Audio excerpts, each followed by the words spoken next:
One of the big success factors here at Spotify is our agile engineering culture. Culture tends to be invisible. We don't notice it because it's there all the time, kind of like the air we breathe. But if everyone understands the culture, we're more likely to be able to keep it and even strengthen it as we grow. So that's the purpose of this video. When our first music player was launched in 2008, we were pretty much a Scrum company. Scrum is a well-established agile development approach, and it gave us a nice team-based culture. However, a few years later, we had grown into a bunch of teams and found that some of the standard Scrum practices were actually getting in the way. So we decided to make all this optional.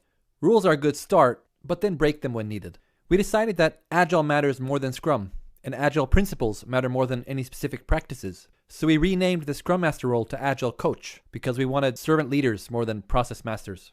We also started using the term squad instead of Scrum team, and our key driving force became autonomy. So what is an autonomous squad? A squad is a small, cross-functional, self-organizing team, usually less than 8 people.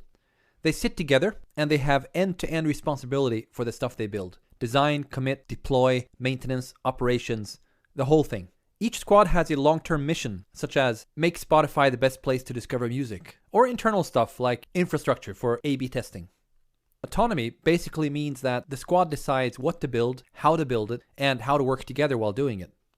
There are, of course, some boundaries to this, such as the squad mission, the overall product strategy for whatever area they are working on, and short-term goals that are renegotiated every quarter. Our office is optimized for collaboration. Here's a typical squad area.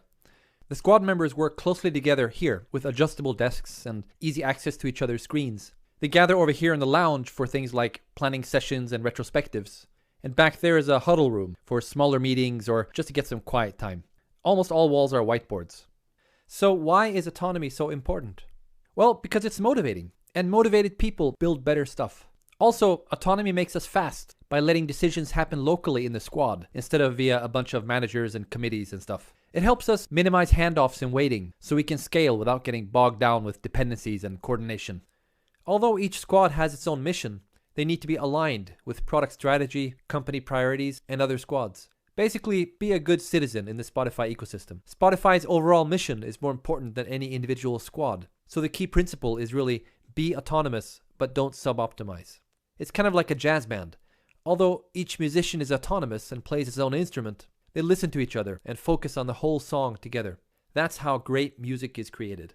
So our goal is loosely coupled, but tightly aligned squads. We're not all there yet, but we experiment a lot with different ways of getting closer. In fact, that applies to most things in this video. This culture description is really a mix of what we are today and what we are trying to become in the future. Alignment and autonomy may seem like different ends of a scale, as in more autonomy equals less alignment. However, we think of it more like two different dimensions. Down here is low alignment and low autonomy, a micromanagement culture. No high-level purpose, just shut up and follow orders. Up here is high alignment, but still low autonomy. So leaders are good at communicating what problem needs to be solved, but they're also telling people how to solve it. High alignment and high autonomy means leaders focus on what problem to solve, but let the teams figure out how to solve it. What about down here then? Low alignment and high autonomy means teams do whatever they want and basically all run in different directions. Leaders are helpless and our product becomes a Frankenstein. We're trying hard to be up here. Aligned autonomy.